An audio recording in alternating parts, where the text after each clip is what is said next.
We talk about ups and downs in the IPL, don't we?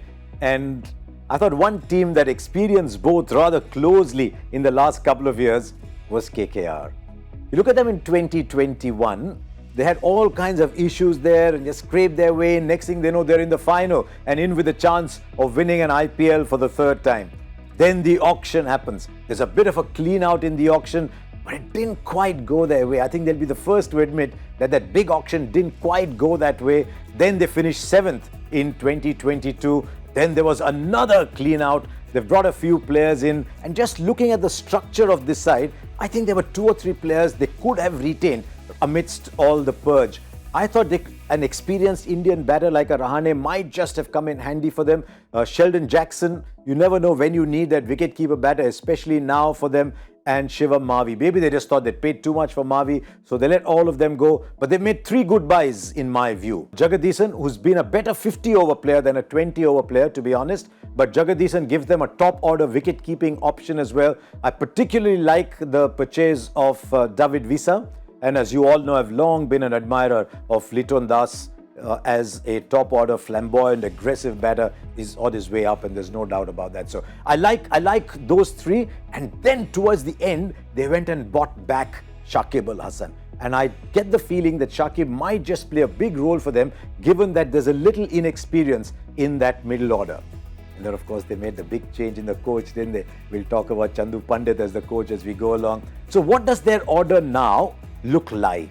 They can either open with Liton Das or Rahmanullah Gurbaz, or they could actually go with Jagadisan as an opener. Now, Venkatesh Iyer made his mark as an opener for KKR, but he's made all his runs this year in the Mushtaq Ali, which is the only tournament he's played, by the way, at 3 and 4. So if they want to accommodate him at 3 or 4, they could either push Nitish Rana up at 3 and play Jagadisan all along as an opening batter. So that'll allow them that freedom, because they need that flexibility in the top 5, which in the possible absence of Shreyas Iyer is looking like it's got holes in it. That mystery surrounding Shreyas Iyer is something that KKR have to be very, very careful about, because Shreyas Iyer is not only captain and a good captain for KKR, but also someone who played that very, very important role at number 3. A big Indian batter in the top orders, worth his weight in gold. So if Shreyas Iyer is only going to be available in bits and pieces, maybe towards the end of the tournament,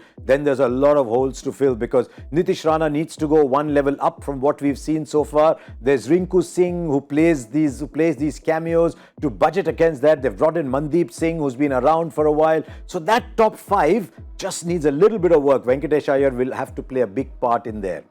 Then the strength, the old guard starts to come in. Andre Russell at 6. He has now to say, this team is me. Sunil Narine. I actually thought Sunil Narine might have been a contender for captaincy. Didn't quite have the greatest of ILT20s as captain.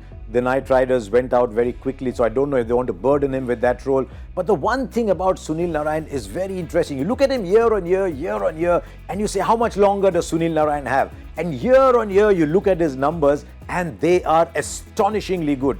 His economy rates, even today, playing in the leagues all around the world, are absolutely top draw. So Sunil Narine at number 7 walks into the side, but he could also be this floater batting anywhere from 4, 5, 6. I think the days of Sunil Narine as an opener are gone. I think everyone knows now how to bowl to Sunil Narine.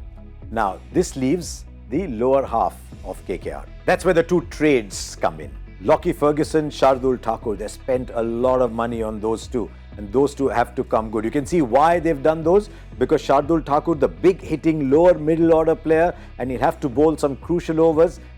Lockie Ferguson, KKR liked Lockie Ferguson when he was with them, so they went back to Lockie, but they've also got a backup in terms of Tim Southee. Though they bowl at different stages though, Southee more at the top and Lockie more at the bottom.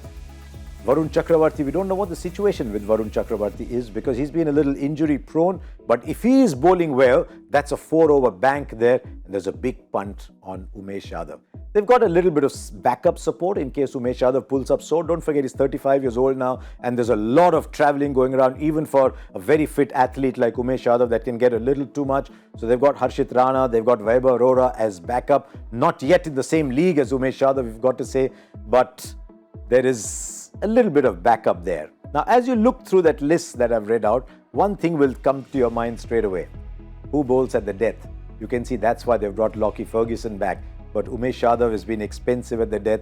Shardul Thakur has been expensive. Even Lockie, because you associate him with bowling at the death, you don't realize he's consistently gone at over 9 and over at the death. If he still goes only at 9, that's okay. But I think death bowling is going to be a bit of a problem for KKR, and that is where they'd want Lockie to play a really big role. Maybe even Varun Chakravarti bowls deep, maybe Sunil Narayan goes deep, or maybe Andre Russell comes in. He tends to take wickets, but he goes for a lot of runs. So that is the situation at the moment with KKR. It depends what kind of tracks the Eden Gardens serves up. In recent times, outside of the Wankhede Stadium, Eden Gardens has been one of the highest scoring grounds consistently. Run rates are over 9 and over. So if they've got to play on those grounds, then the Russells and the Narayans have got to come and make an impact, but they want the top order to do very well. So if Venkatesh Iyer does well, if Liton Das turns out to be a good buy. We've not seen the best of Shakib Al Hasan at the IPL, even today, in spite of the fact that he's played some crucial innings.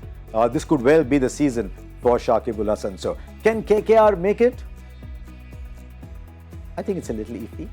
But as I said, if the big players start to make their presence felt, then they've certainly got the 11 to go that far. There's only one big other factor, and that is Chandrakant Pandit has come in as coach.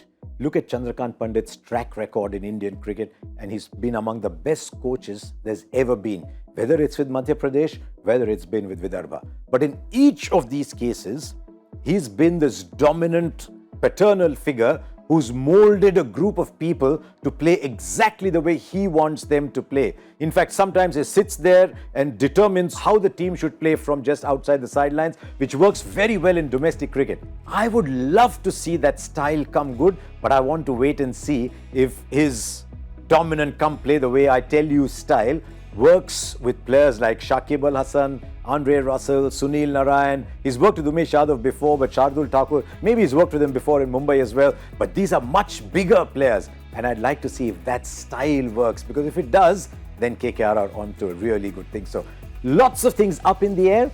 Watch out for how they go in their first 3 or 4 games. That'll give you an idea of how KKR are going. Join us on Cricbuzz Live for all the fun and insights this year. If you're in the Middle East or North Africa, if you're in continental Europe or Latin America, do subscribe to Cricbuzz Plus to see the Tata IPL 2023 live.